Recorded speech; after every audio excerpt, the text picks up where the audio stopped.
अमानत है सलातुन्या अलैकुम।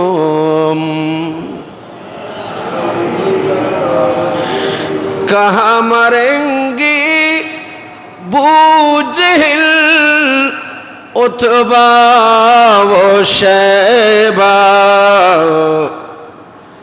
कहाँ मरेंगी बूजहल उतबा वो शैबा।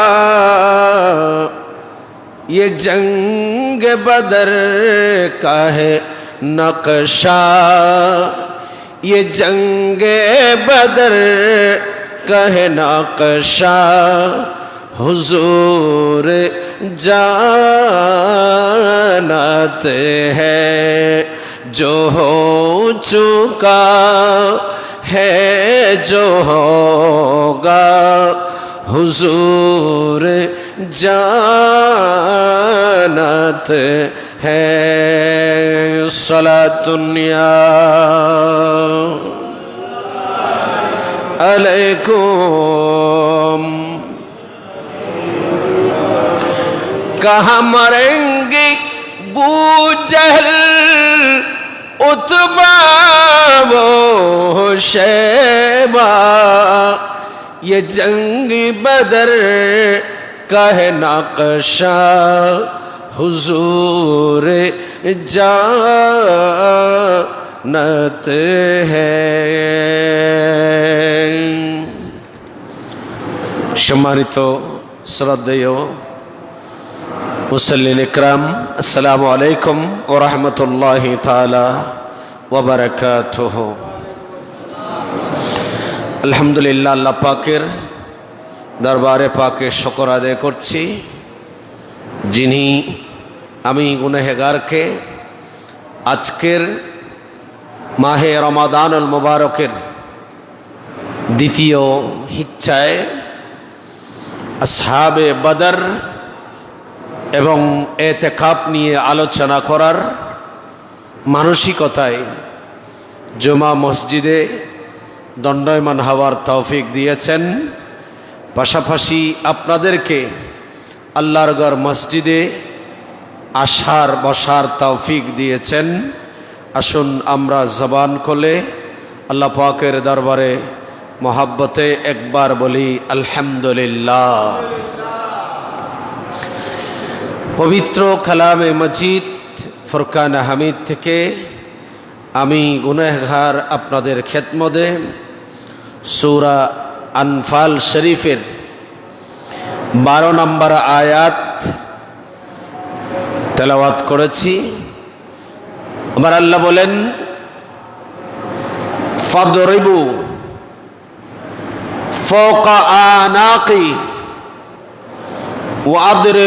ওয়াদরিবু মিনহুম কুল্লা বানান। আল্লাহ পাক আজ্জা ওয়া জাল বদরের সেই যুদ্ধ,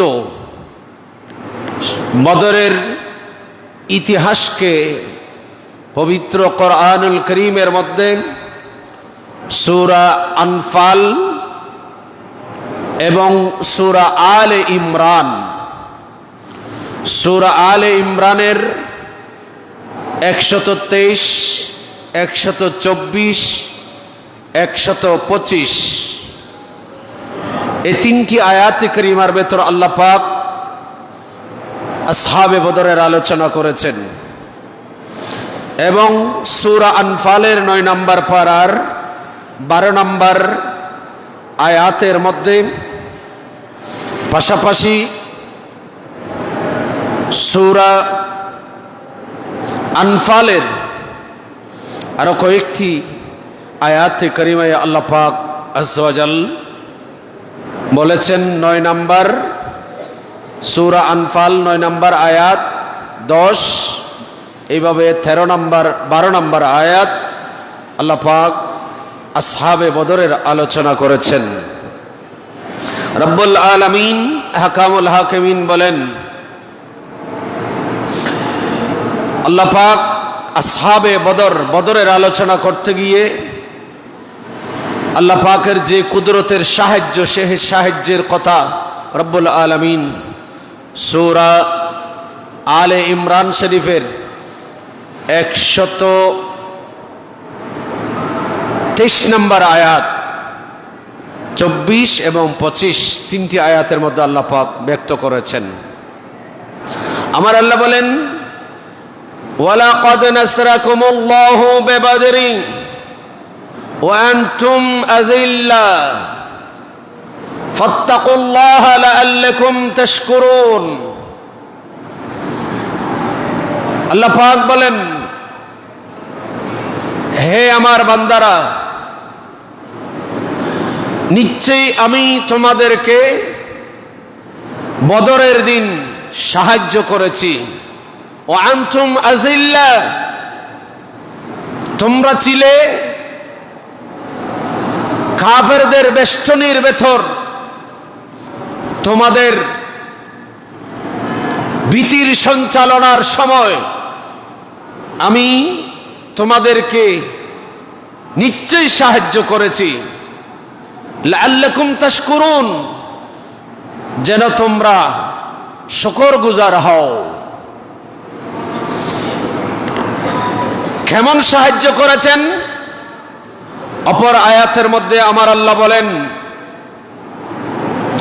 ইয তাকুলু লিল মুমিনিনা আলাই ইয়াকফিয়াকুম আইয়ুমিদ্দাকুম রাব্বুকুম বিসালাসাতি আলাফিন মিনাল মালাইকাতি মুনজালিন। আমার আল্লাহ বলেন, হে আমার বান্দারা, আমি তোমাদেরকে 3000 ফেরেশতা নাজিল করে তোমাদেরকে সাহায্য করেছি। সুবহানাল্লাহ বলেন। 25 নম্বর আয়াতে আমার আল্লাহ বলেন, ইউমদিদকুম রাব্বুকুম বিখামসাতি আলাফিন মিনাল মালাইকাতি মুসাওয়ামিন। 3 নম্বর আয়াতে আমার আল্লাহ বলেন, হে আমার বান্দারা, হে বদরি সাহাবীরা, হে মুসলমানরা, আমি তোমাদেরকে চিহ্নিত 5000 ফেরেশতা নাজিল করে 5000 ফেরেশতা তোমাদেরকে দিয়ে বদরের দিন আমি আল্লাহ সাহায্য করেছি। তাহলে এক আয়াতে পেলাম কয় হাজার? 3000।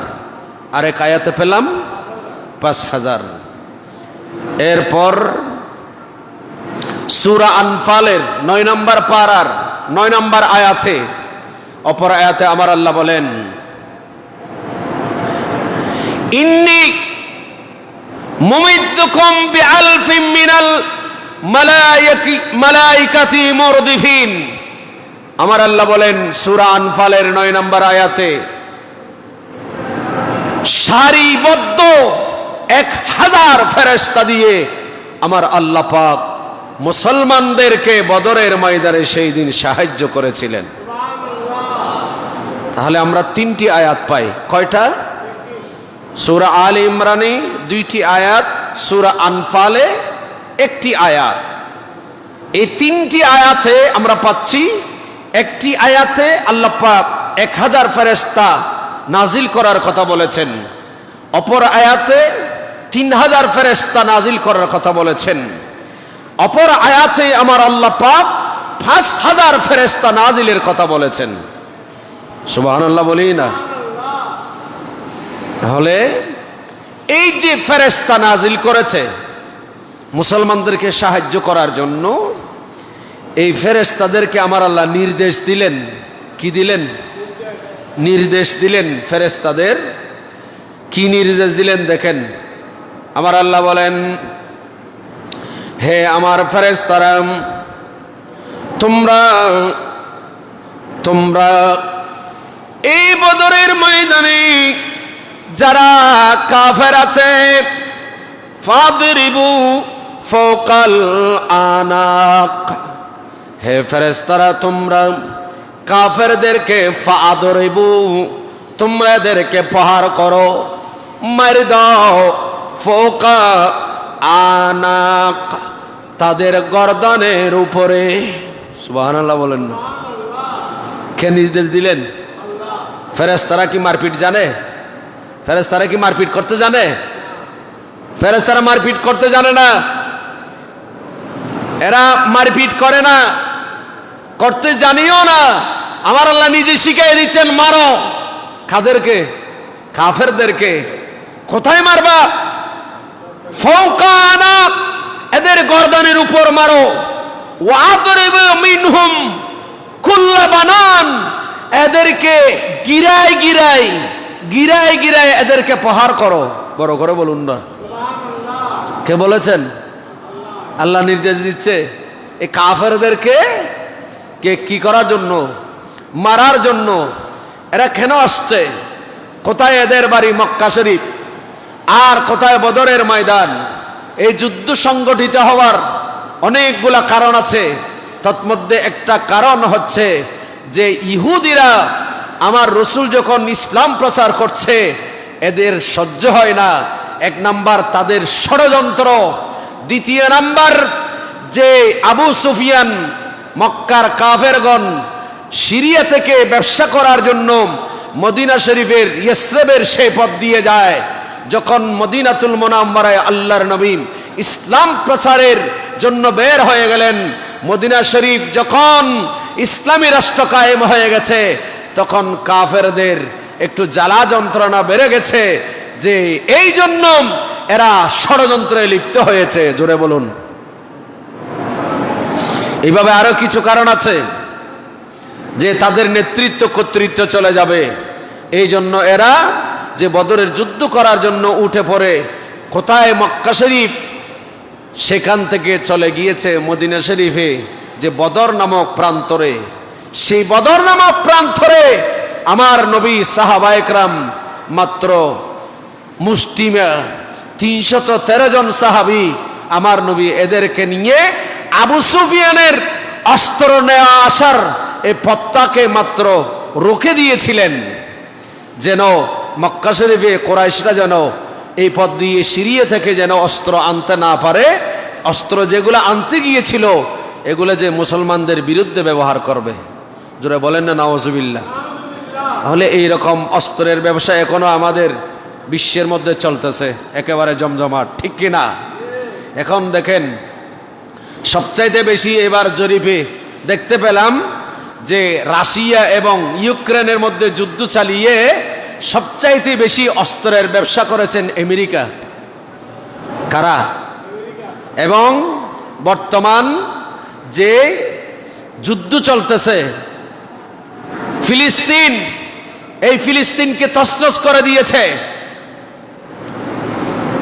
এই ফিলিস্তিনের মধ্যে মনে মনে টনে টনে যে ইসরায়েল বোম নিক্ষেপ করতেছে, রাসায়নিক অস্ত্র নিক্ষেপ করতেছে, বোম, এগুলো সব যে আজকের নতুন নয়, যে অস্ত্র ব্যবসা করার জন্য এক দেশের সাথে অপর দেশের সাথে দাঙ্গা হাঙ্গামা লাগিয়ে দেওয়া।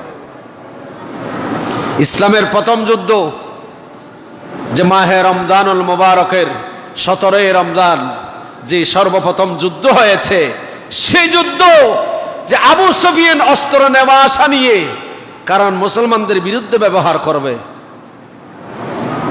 আমাদের শিক্ষা নেওয়া উচিত। আজ থেকে 1500 বছর আগে মুসলমানদেরকে যেভাবে কাফেররা নিচ্ছিন্ন করার যে ষড়যন্ত্র, সেই ষড়যন্ত্র এখনো থেমে নাই, এখনো থেমে নাই, এখনো আছে সেরকম। যাক, আল্লাহর কোরআন কি বলছেন দেখেন। আমার আল্লাহ বলেন, হে ফেরেশতারা, তোমরা তো মারপিট করো না, তোমরা মারপিট জানো না, তোমরা মারপিট করো না। আমি আল্লাহ তোমাদেরকে নির্দেশ দিচ্ছি, তোমরা একটা কাজ করো, ফাসাব্বিতুল্লাযীনা আমানু সাউলকি ফি কুলুবিল্লাযীনা কাফারু। কাফেরদের অন্তরের মধ্যে ওয়াররুবা, কাফেরদের অন্তরের মধ্যে ভীতি সঞ্চালন করার জন্য, মুসলমানদের ঈমান মজবুত হওয়ার জন্য এদের অন্তরে শান্তি সালামতির জন্য হে ফেরেশতারা তোমরা কাফেরদের গর্দানের উপর মারো এবং তাদের গিরাতে গিরাতে মারো। সুবহানাল্লাহ বলেন না। সাহাবায়ে কেরাম চিন্তা করেছে যে আমরা যাচ্ছি কাফেরদের সাথে যুদ্ধ করার জন্য, যুদ্ধর দামামা বেজে গেছে, আমরা তাদেরকে মারার জন্য যাচ্ছি সামনের দিকে, খেয়ে জানি আমাদের আগে গিয়ে যে ওই কাফেরকে তরবারি মেরে জাহান্নামে পাঠিয়ে দিছে। এটা কি? এটা এই যে ফেরেশতা নাজিল করেছে, আল্লাহ যে ফেরেশতাদেরকে নির্দেশ করেছেন তাদেরকে মারার জন্য ফেরেশতারাই মেরেছেন। সুবহানাল্লাহ বলেন। আসেন কিভাবে মেরেছে, কেমন, এগুলা বললে অনেক লম্বা। হাদিসে পাকে আসছে কি রকম দেখেন। وعن ابن عباس رضي الله تعالى عنه قال قال رسول الله صلى الله تعالى عليه وسلم يوم بدر اللهم أنشدك أهدك ووعدك اللهم إن شئت لم توبت فأخذ أبو بكر بيده فقال حسبك فخرج وهو يقول سيهزم الجمع ويولون الدبر। একটু বড় করে সুবহানাল্লাহ বলেন। দেখেন রাসূল করিম সাল্লাল্লাহু তাআলা আলাইহি ওয়াসাল্লাম, আমার নবীর জলিলুল কদর সাহাবী হযরত ইবনে আব্বাস রাদিয়াল্লাহু তাআলা আনহুমা, ইনি বর্ণনা দিচ্ছেন। এই হাদিস ইমাম বুখারী কিতাবুল মাগাজি জিলদে দম, কিতাবুল মাগাজি মূল কিতাব 564 নাম্বার পৃষ্ঠার মধ্যে হাদিসে পাক নোট করেছেন। হযরত ইবনে আব্বাস বলছেন আল্লাহর নবী এলান দিচ্ছেন, নবুয়তের এলান দিচ্ছেন আমার নবী ইয়ামা বদরিন, বদরের দিন, আল্লাহুম্মা আনশুদাকা আহাদাকা ওয়া ওয়াদাকা, আমার নবী আল্লাহর দরবারে দোয়া করতেছেন, আল্লাহ ও মাওলা আমি নবী তোমার দরবারে দোয়া করতেছি, আল্লাহ তুমি যে আমাদেরকে ওয়াদা দিয়েছ, তুমি আমাদেরকে যেভাবে ওয়াদা দিয়েছ ওই ওয়াদা মোতাবেক আল্লাহ তুমি আমাদেরকে সাহায্য করো, মদত করো। নবী কি করলেন? আল্লাহর দরবারে দোয়া করতেছেন। এমনে দোয়া নয়, নবী হাত তুলে দোয়া করতেছেন। সুবহানাল্লাহ বলেন। কোথায়? বদরের ময়দানে, সবচাইতে ইসলামের যে বড় যুদ্ধ, সর্বপ্রথম যেই যুদ্ধ, যেই যুদ্ধের মাধ্যমে ইসলামের বিজয় সুনিশ্চিত হয়েছে। সুবহানাল্লাহ বলেন না। প্রতিটা জাতির, প্রতিটা গোত্রের, প্রতিটা জাতির একটা বিজয় দিবস আছে। আমাদের বাংলাদেশের বিজয় দিবস গেছে না? বাংলাদেশের বিজয় দিবস আছে না? আছে। এটা আমাদের জাতীয়গত বিজয় দিবস। ইসলামের বিজয় দিবস হচ্ছে যে 17 রমজান, যেটা গতকালকে আমাদের থেকে অতিবাহিত হয়েছে। বদরের যুদ্ধ, এটা আমাদের ইসলামের কি বিজয় দিবস, আমাদের ইসলামের মুসলমানদের বিজয় দিবস। আমার নবী দোয়া করতেছেন যুদ্ধের ময়দানে, হাত তোলে। কি তোলে? আমাদের দেশে অনেক মানুষ বলে যে সম্মিলিত দোয়া কোথায় আছে? সম্মিলিত দোয়া, হাত তোলে দোয়া কোথায় আছে? যে প্রশ্ন করে, দেখেন এরকম বুখারী মুসলিমে অনেকগুলা হাদিস আছে যে আল্লাহর নবী সাহাবীদেরকে নিয়ে সম্মিলিত দোয়া করেছেন। ইসলামের প্রথম যুদ্ধ বদরের ময়দানে আমার নবী হাত তোলে আল্লাহর দরবারে এই দোয়া করতেছেন, আল্লাহুম্মা আনশুদাকা আহাদাকা ওয়া ওয়াদাকা, আল্লাহ তুমি আমাদের সাথে যে ওয়াদা করেছো ওই ওয়াদা মোতাবেক আমি নবী দোয়া করছি, আল্লাহ তুমি তোমার ওয়াদা ভঙ্গ করো না। তুমি তোমার ওয়াদা তুখলিফুল মিআদ, লা তুখলিফুল মিআদ, আল্লাহ তুমি ওয়াদা ভঙ্গকারী নও, আল্লাহ তুমি ওয়াদা ভঙ্গ করো না। তুমি যা ওয়াদা করেছো আমাদেরকে তুমি বিজয় দান করো। আমার নবী যখন হাত তুলে দোয়া করতেছেন, নবীর সাথে সিদ্দিক আকবর রাদিয়াল্লাহু তাআলা আনহুর সাথে ছিলেন, সাহাবায়ে কেরাম নবীর সাথে ছিলেন। আমার নবী আল্লাহুম্মা ইনশিতা, নবী দোয়া করলেন আল্লাহ তুমি চাও, লাম তোবাত, যদি তোমার ইবাদত জমিনে না হোক, এটা যদি তুমি চাও। নবী দোয়া কেমন দেখেন, দোয়ার ভাষাটা কিরকম দেখেন, দোয়ার মূল বিষয়টা কিরকম দেখেন, দোয়ার যে ধরনটা নবী কিভাবে করছে দেখেন।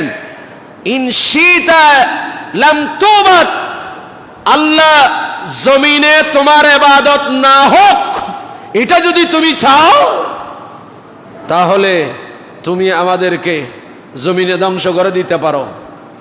আর যদি তোমার ইবাদত জমিনে হোক, আল্লাহ যদি তুমি এটা চাও, তাহলে তোমার ওয়াদা মোতাবেক তুমি আমাদেরকে বিজয় দান করো।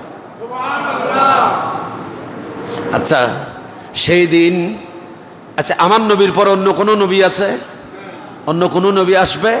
আমার নবী নিজেও বলেছেন লা নবিয়্যা বাদি, আমার পরে কোন নবী পৃথিবীতে আর আসবে না। আল্লাহ আমি শেষ নবী, আমি নবী দোয়া করছি জমিনে তোমার ইবাদত হোক, এটা যদি তুমি চাও বিজয় দাও। আর যদি তোমার ইবাদত না হোক, এটা যদি তুমি চাও, তাহলে আমাদেরকে আজকে ধ্বংস করে দিতে পারো। আমার নবী যখন এই বলে দোয়া করলেন, দোয়া করার সাথে সাথে আমার নবীর পাশে ছিলেন খলিফাতুর রাসূল সাইয়েদনা সিদ্দিক আকবর রাদিয়াল্লাহু তাআলা। সিদ্দিক আকবর রাদিয়াল্লাহু তাআলা আমার নবীর সামনে গিয়ে ফাআখাযা আবু বকর বেয়াদিহি, সিদ্দিক আকবর আমার নবীর নূরানি হাত মুবারক ধরে ফেললেন। হাত মুবারক কি করলেন? ধরে ফেললেন। নবী হাত তুলে কি করতেছেন? দোয়া করতেছেন বদরের ময়দানে।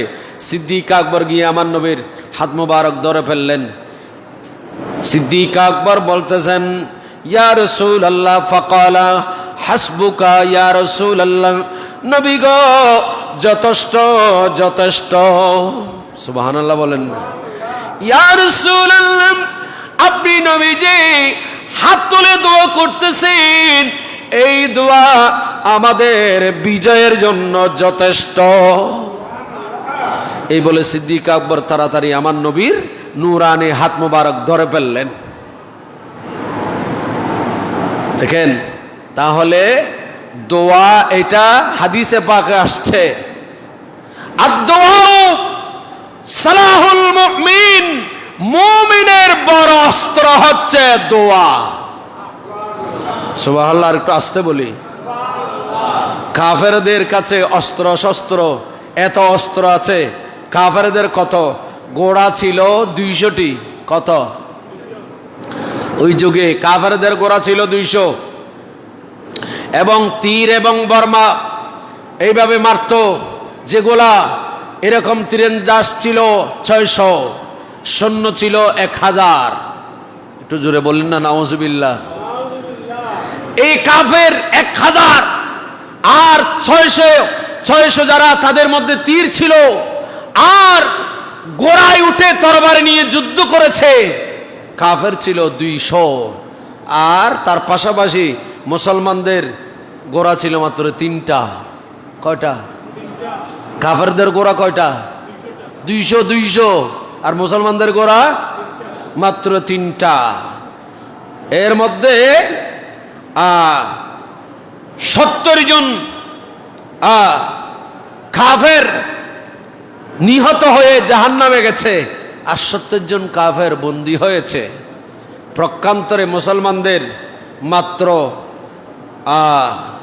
70 জন। কয়জন? এসব নামাতে। মুসলমানদের গোড়া ছিল মাত্র কয়টা? 3টা। এরা তীর বল্লম এরকম তীরন্দাজ সৈন্য ছিল 600, আর মুসলমানদের সেখানে ছিল মাত্র 70। কাফেরদের সৈন্য ছিল 1000, মুসলমানদের সৈন্য ছিল 313। কাফের 70 জন জাহান্নামে গেছে, মুসলমান 14 জন শাহাদাত বরণ করেছে। সুবহানাল্লাহ বলেন। এই ছিল যে বদরের ময়দানে মুসলমানদের সরঞ্জাম এবং কাফেরদের সরঞ্জাম।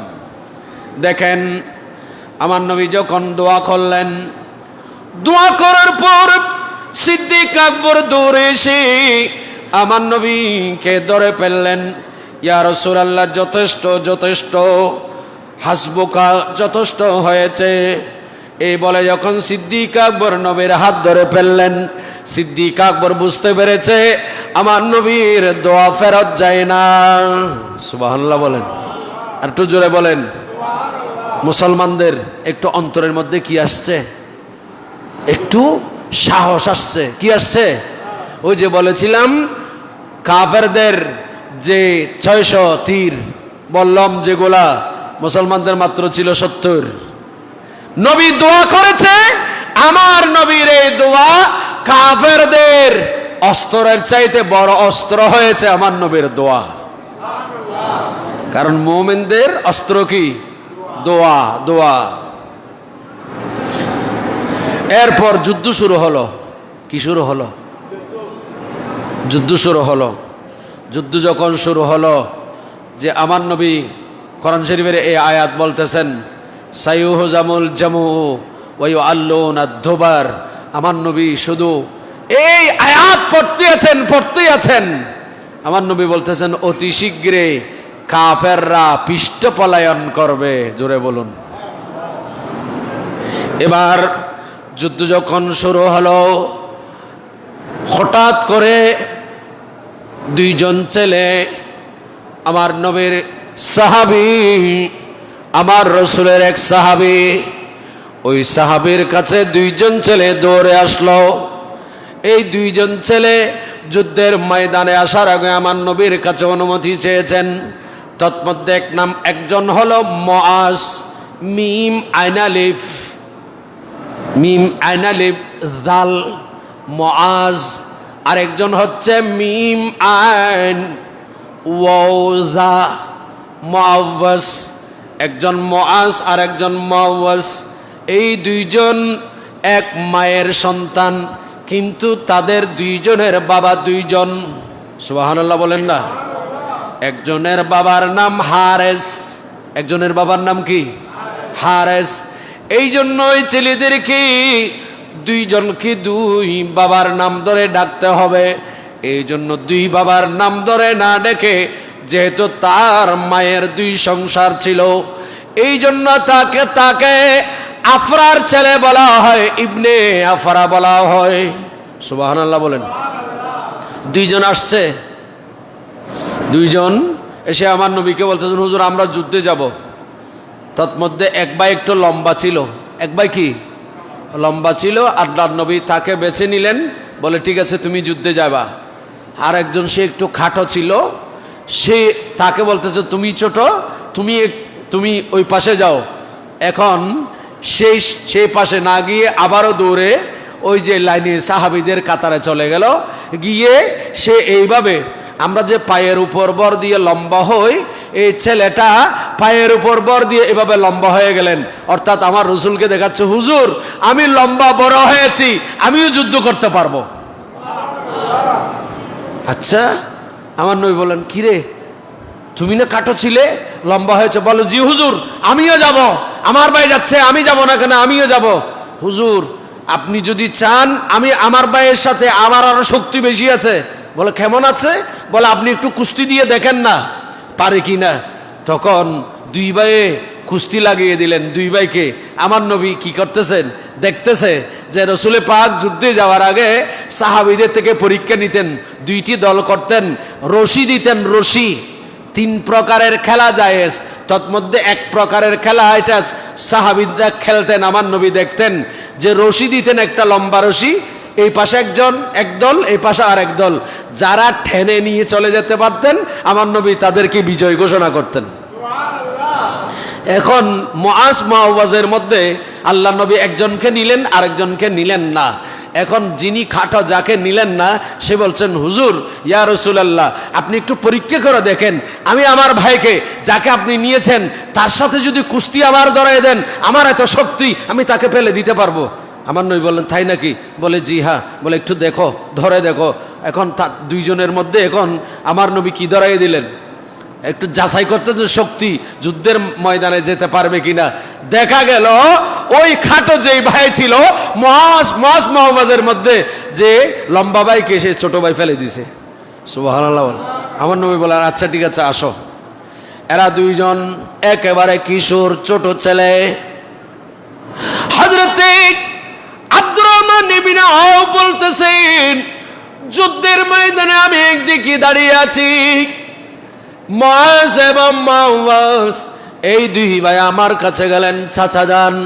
বলে কি? বলে চাচা, আবু জেহেল বলতেছে সেটা কোনটা? একটু বড় করে সুবহানাল্লাহ বলেন। আবু জেহেল বলতেছেন সেটা। ওরে বাবা, বাবা তোমরা কি বলছো? বলে আবু জেহেল এটা কোনটা, একটু আমাদেরকে দেখাইয়ে দেন। সে নাকি আমার রসুলকে বেশি কষ্ট দিচ্ছে, কষ্ট দিয়েছে, কষ্ট আগেও দিয়েছে। চাচা একটু দেখাইয়ে দেন না আমাদেরকে। হযরত আব্দুর রহমান ইবনে আওফ বলতেছেন, চাচা তোমরা কি করবা? বলে এর সাথে আমরা খেলবো, একে আমরা জাহান্নামে পাঠিয়ে দেব। বলে আগে দেখাইয়ে দেন। বলে বাবা, ওই যে ঘোড়া, উঁচু ঘোড়া আছে, সবার উপরে দেখা যায় গর্দান, সবার উপরে যে পলমান, ওই যে দূরে দেখা যায়, ইনি হচ্ছে আবু জেহেল। বলে চাচা ইনি আবু জেহেল? বলে জি।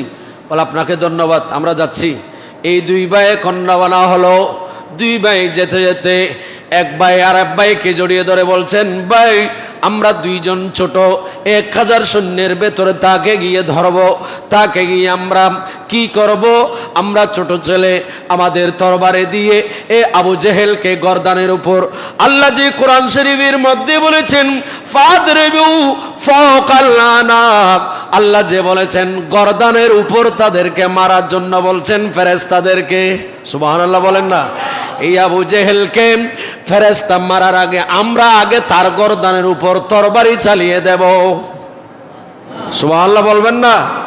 দুইজন একজন অপরজনকে বলছেন, ভাই এত উঁচু আমরা পারবো না, আমাদের কাছে এত শক্তিও নাই, আমি দূরে গিয়ে আগে যেই এই আবু জেহেল যে গোড়ায় বসেছে, আগে গোড়ার সামনের পায়ে আমি আঘাত করব। গোড়া যখন পড়ে যাবে, এই ফলোয়ানও পড়ে যাবে, আপনি তখন এই আবু জেহেল তার গর্দানের উপর আপনি তরবারি চালিয়ে তাকে ধরাশায়ী করে দেবেন। বড় করে বলুন। দেরি করেন। এই দুই ভাই কি করলো? পরিকল্পনা মোতাবেক ধীরে ধীরে গেলেন। গিয়ে এক ভাই মুআজ এইভাবে গোড়ার সামনের পায়ের মধ্যে আঘাত করলো। গোড়া এখন এইভাবে পড়ে গেল।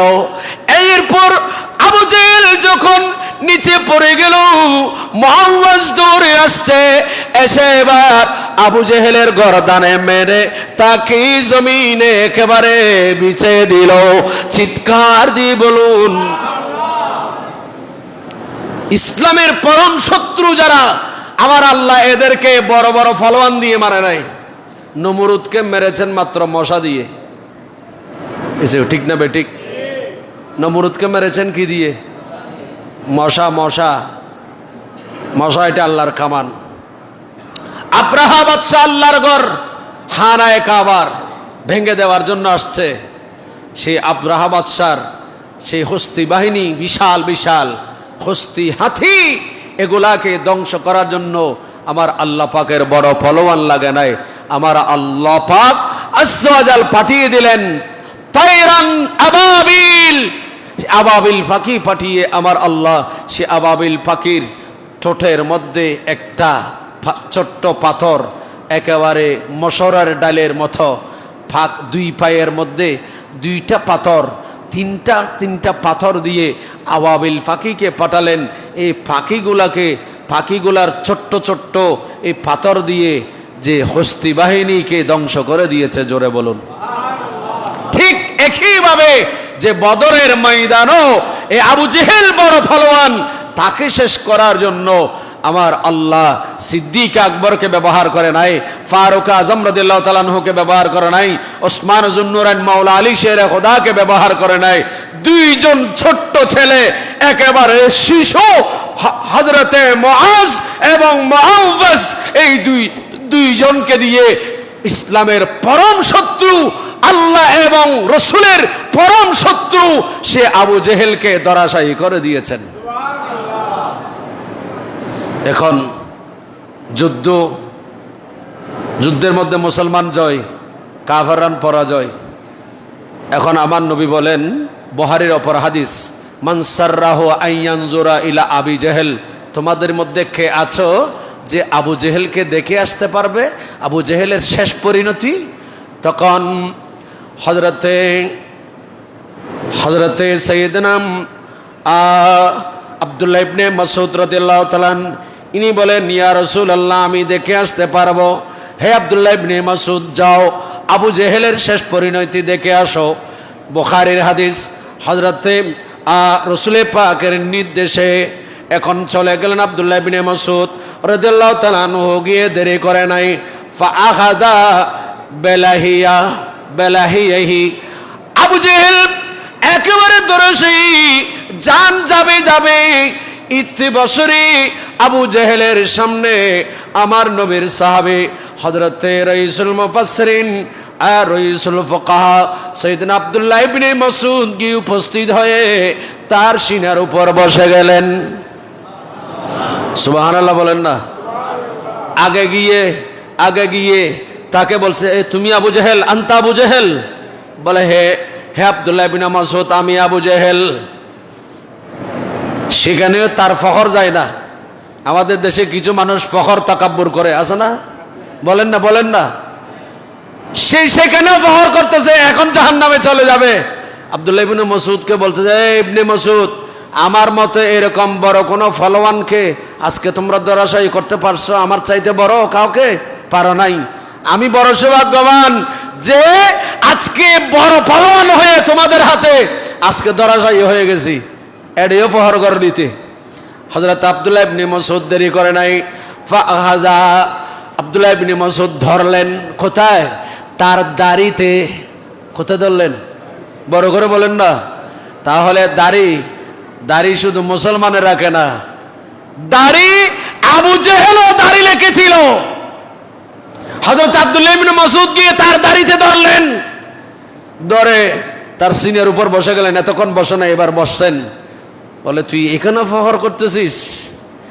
আর দেরি করে নাই আব্দুল্লাহ ইবনে মাসউদ এবার আবু জেহেলকে একেবারে চির ধরাশায়ী করে তার গর্দান থেকে, তার দর থেকে তার সরটা কেটে নিয়ে এবার ডাইরেক্ট আমার নবীর সামনে নিয়ে গেলেন।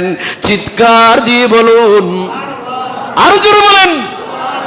আবু জেহেলকে শেষ করে দিয়ে আবু জেহেলের মাথাটা, আমার মস্তকটা আমার নবীর সামনে নিয়ে গেল।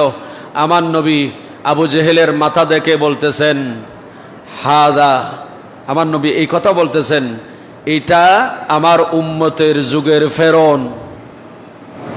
হাদা ফেরন লে উম্মতি, এটা আমার উম্মতের যুগের ফেরন।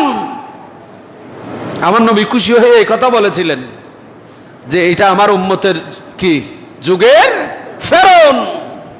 আমার নবী খুশি হলেন।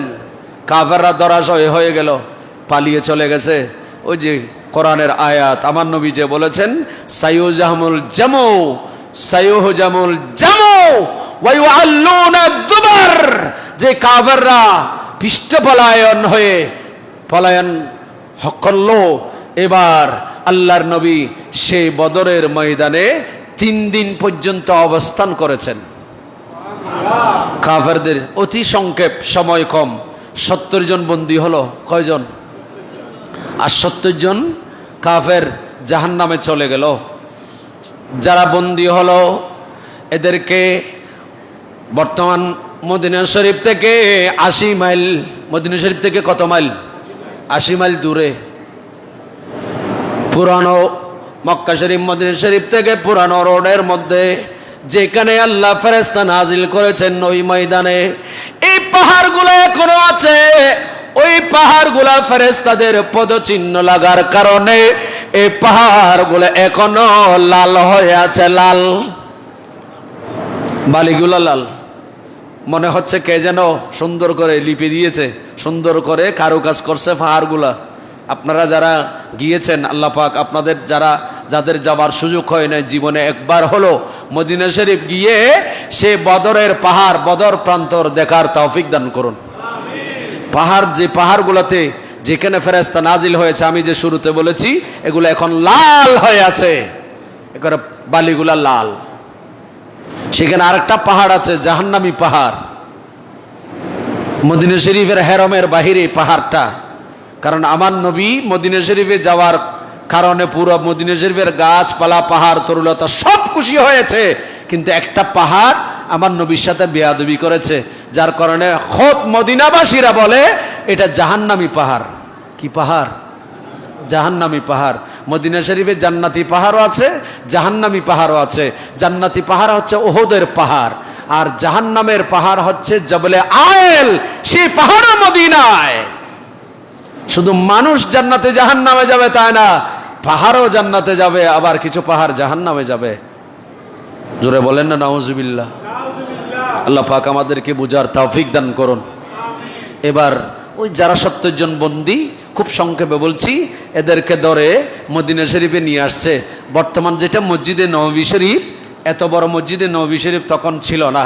সাহাবীদের যুগে, রসুলের যুগে যে নববী শরীফ একেবারে ছোট্ট ছিল, তখন মদিনা শরীফের আশেপাশে সব খেজুর গাছ ছিল। আমার নবী সাহাবায়ে কেরাম 70 জন বন্দী যে কাফের, এদেরকে এনে মদিনা শরীফে এইভাবে, আমরা চট্টগ্রামে কত আসামিদেরকে ফিসমোরা বাঁধি না, এরকম এদেরকে খেজুর গাছের সাথে বেঁধে রাখা হয়েছে।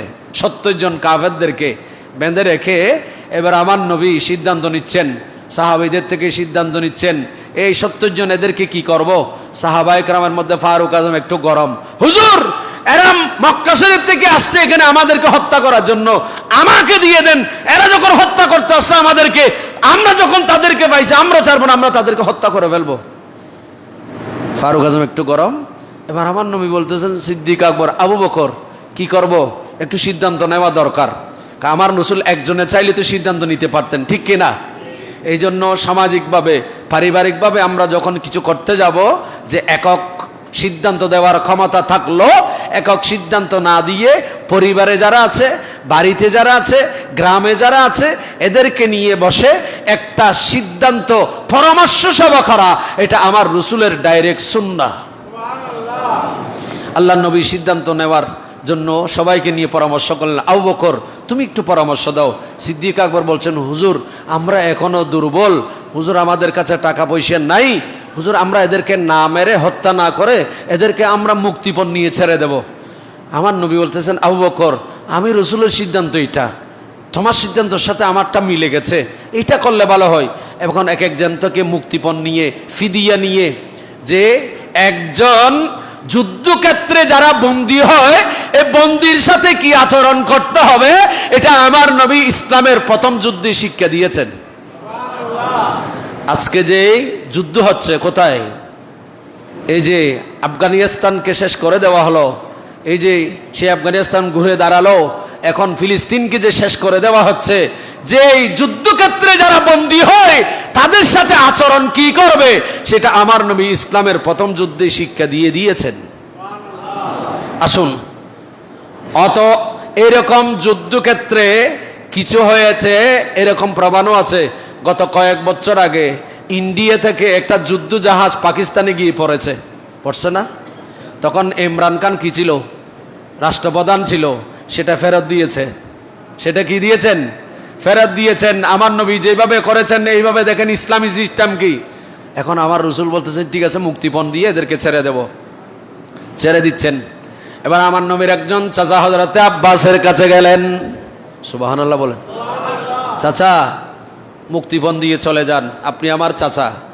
চাচা ডাক দিয়ে বললেন, বাতিজা আমার কাছে কোনো টাকা পয়সা নাই, আমি যুদ্ধ করতে আসি রে, এখানে আবু জেহেলকে অনেক চাঁদা দিয়ে আসছি।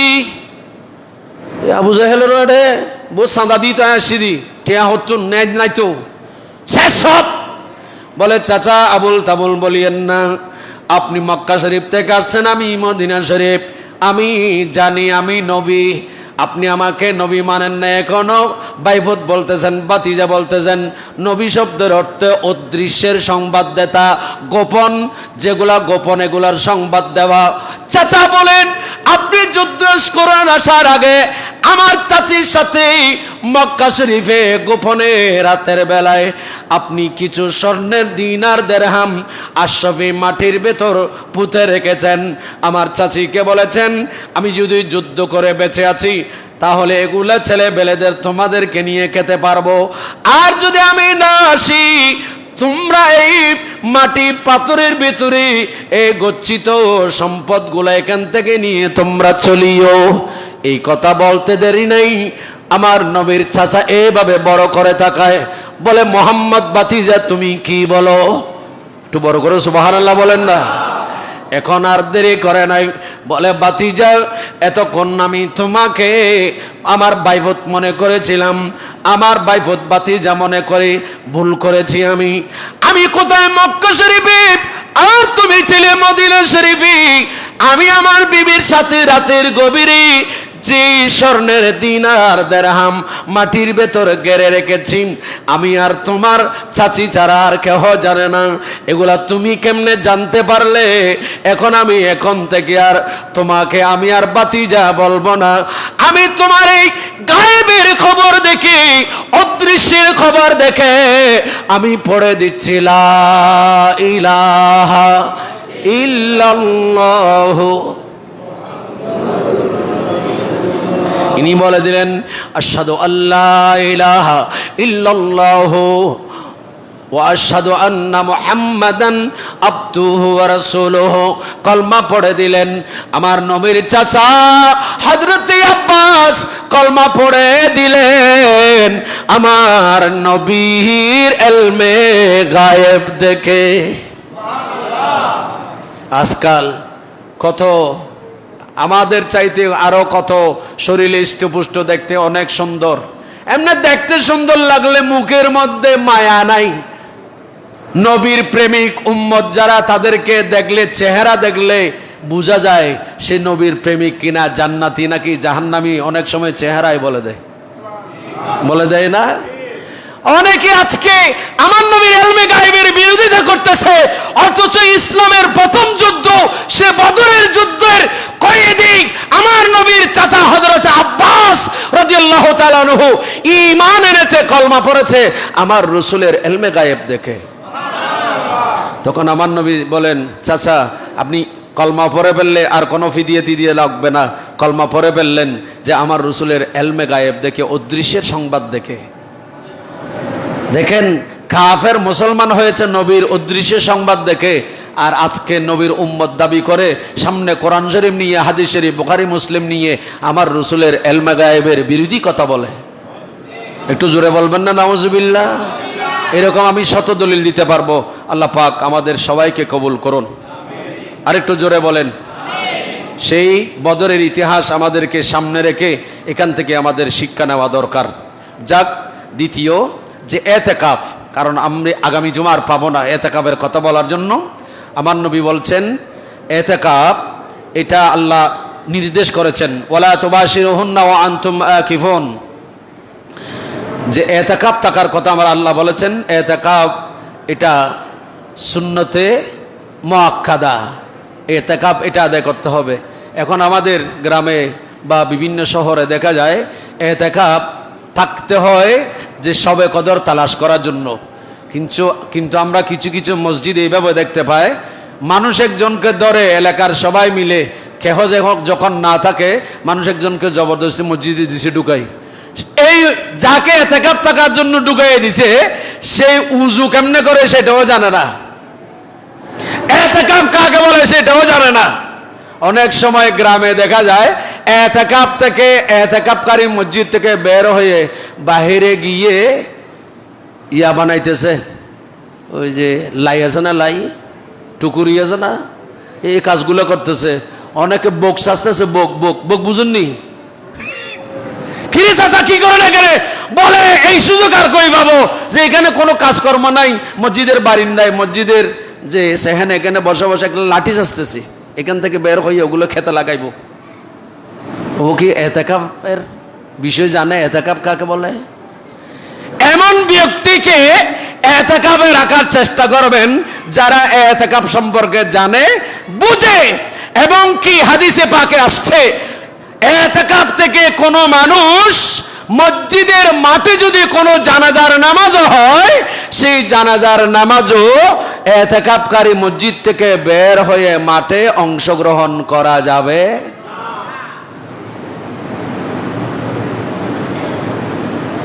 খবরদার, সেখানে এতেকাফ থেকে ওই যে উজুখানায় গিয়ে আড্ডা করে। এতেকাব থেকে আপনাকে এতেকাবে রাখা হয়েছে কোরআন তেলাওয়াত করার জন্য, জিকিরুল্লাহ করার জন্য, রাত্রে ইবাদত করার জন্য। এখন অনেক এতেকাফকারী আল্লাহর রহমতে আলহামদুলিল্লাহ কিছু ছাড়া অধিকাংশ এতেকাফকারী এরা রাতের বেলায় ওই যে তাহাজ্জুদের কথা তো স্মরণ নাই, যে তারাবির নামাজ পড়ে, এশারের নামাজ পড়ে খাইয়ে যে দিছে ঘুম, আবার উঠে সেহেরির সময় খাদ্য এনে তাকে ডেকে দিছে। এটা এতেকাব হবে? খবরদার, এতেকাব এটা সুন্নাহ। আমার নবী বেশি করে এতেকাব থাকতেন। এতেকাব থাকার উদ্দেশ্য হচ্ছে শবে কদরকে তালাশ করা।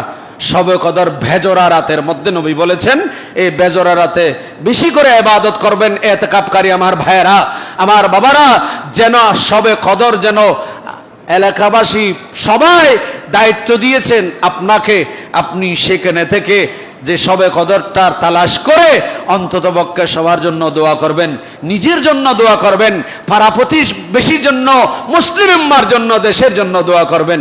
এটাই তো উদ্দেশ্য। কথা বলেন ঠিক কিনা? আর এখনকার এতেকাবে উদ্দেশ্য সেটা না, টাকা উদ্দেশ্য। অনেক মসজিদে দেখা যায়, অনেক মসজিদে আমি দেখছি, এরকম বলতেছি না, আল্লাহ হেফাজত করুন, আর একটু বড় করে বলেন না।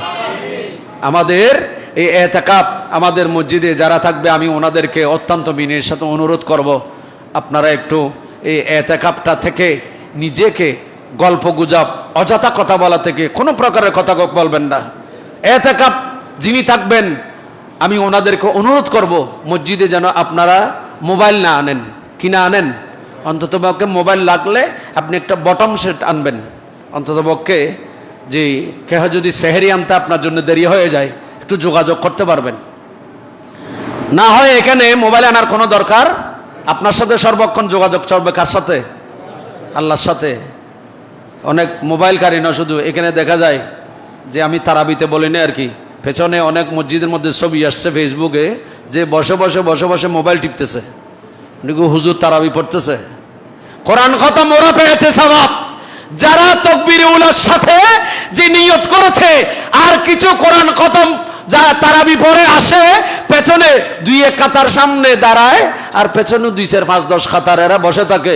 ওই হুজুর যে রুকুতে যাওয়ার আগে টান দেন না একটা, এই টান যখন দিচ্ছে তাকে তাড়াতাড়ি উঠে কি আল্লাহু আকবার। ইনি কি এ কোরআন খতমের সওয়াব পাবে? বলেন না। আপনি কি শুনছেন?